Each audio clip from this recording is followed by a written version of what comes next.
Guys, Diya Krishna delivery vlog trending ആയിക്കൊണ്ടിരിക്കുന്ന സമയത്ത് ഞാനൊരു വീഡിയോ എൻ്റെ യൂട്യൂബ് ചാനലിൽ ഇട്ടിട്ടുണ്ടായിരുന്നു. ദിയ കൃഷ്ണ ഡെലിവറി വ്ലോഗിൻ്റെ ചെറിയൊരു കട്ട് ഞാൻ ഇട്ടിട്ടുണ്ടായിരുന്നു. അതിന് താഴെ എനിക്ക് വന്ന കമൻ്റ് ആണ് കേട്ടോ ഇത്. അപ്പം എത്രയോ നെഗറ്റീവ് കമൻറ്റ്സ് ആ വീഡിയോയ്ക്ക് താഴെ വന്നിട്ടുണ്ടാവും, നമുക്ക് ഊഹിക്കാവുന്നതേ ഉള്ളൂ.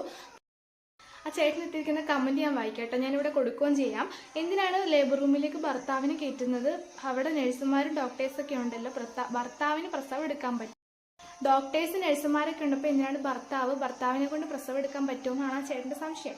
ചേട്ടനോട് അപ്പം എനിക്ക് അതിനകത്ത് ചേട്ടന് റിപ്ലൈ ആയിട്ട് എനിക്ക് വീഡിയോ എടുക്കുന്നതെന്ന് അപ്പം തന്നെ എനിക്ക് തോന്നിയാണ്. പക്ഷെ ഞാൻ കമൻറ്റ് റിപ്ലൈ ആയിട്ട് ഇട്ടിരുന്നു, ചേട്ടൻ എന്താണ് മെൻ്റലി ഫിസിക്കലി ഡൗൺ ആയിട്ടിരിക്കുന്ന ഭാര്യയ്ക്ക് എന്തായാലും ഇമോഷണൽ സപ്പോർട്ട് കൊടുക്കാൻ പറ്റിയത് ആ സമയത്ത് നമ്മുടെ ഭർത്താവും ഫാമിലി മെമ്പേഴ്സിനും തന്നെയാണ്.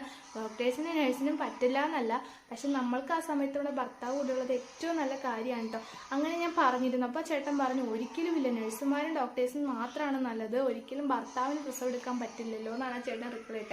അപ്പോൾ തന്നെ മനസ്സിലായി ചേട്ടനോട് പറഞ്ഞിട്ട് കാര്യമില്ല എന്നുള്ളത്. എന്നിട്ട് ഞാൻ പറഞ്ഞു, ചേട്ടൻ കാലം മാറിയത് അറിഞ്ഞില്ലെന്ന്. അപ്പോൾ ചേട്ടൻ ചോദിച്ചാൽ ഒരു കാലവും മാറിയിട്ടില്ല എന്ന് പിന്നെ റിപ്ലൈ തന്നു. ആ ചേട്ടനോടാണ് എനിക്ക് പറയാനുള്ളത്, ചേട്ടാ കാലം മാറി, തനിക്ക് തൻ്റെ ഭാര്യേനെയും അമ്മേൻ്റെയും പ്രസവത്തിൻ്റെ സ്ട്രഗിളോ അല്ലെങ്കിൽ അവരനുഭവിച്ച വേദനയോ ടെൻഷനോ ഒന്നും അറിയില്ല എന്ന് വിചാരിച്ചിട്ട് എല്ലാ ഭർത്താക്കന്മാരും അങ്ങനെയല്ല.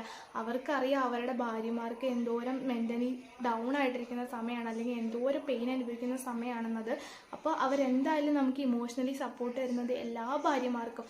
ഞാൻ ചോദിക്കുന്നത് ഇത്രയേ ഉള്ളൂ, എത്ര സ്ത്രീകൾ ഇങ്ങനൊരു ചാൻസ് കിട്ടിയാൽ ലേബർ സൂട്ട് സെലക്ട് ചെയ്യും? എല്ലാ സ്ത്രീകളും തന്നെ സെലക്ട് ചെയ്യും. ഒരു സ്ത്രീകൾ പോലും വേണ്ടാന്ന് പറയുമെന്ന് എനിക്ക് തോന്നുന്നില്ല. എന്തായാലും നിങ്ങൾ കമൻറ്റ് ചെയ്യും. ചേട്ടനുള്ള മറുപടി എനിക്ക് ഇത്രയേ ഉള്ളൂ. ചേട്ടൻ എത്ര പറഞ്ഞു എന്ന് പറഞ്ഞാലും ചേട്ടനൊരു സ്ത്രീകളോട് റെസ്പെക്റ്റ് ചെയ്യാൻ അറിയില്ലാത്തതുകൊണ്ടാണ് ചേട്ടൻ ഇങ്ങനെ ഒരു കമൻറ്റ് ഇട്ടത്. അല്ലെങ്കിൽ ചേട്ടൻ ഈ കാലം മാറിയത് അറിഞ്ഞിട്ടില്ല. ചേട്ടൻ ഒരിക്കലും ഒരു സ്ത്രീയുടെ വിഷമങ്ങളോ സ്ട്രഗിളോ ആ ലേബർ സമയത്ത് ഉണ്ടാകുന്ന സ്ട്രഗിൾ ചേട്ടന് അറിയില്ലാത്തതുകൊണ്ടാണ് ചേട്ടൻ ഇങ്ങനത്തെ ഒരു കമൻറ്റ് ഇട്ടത് കേട്ടോ.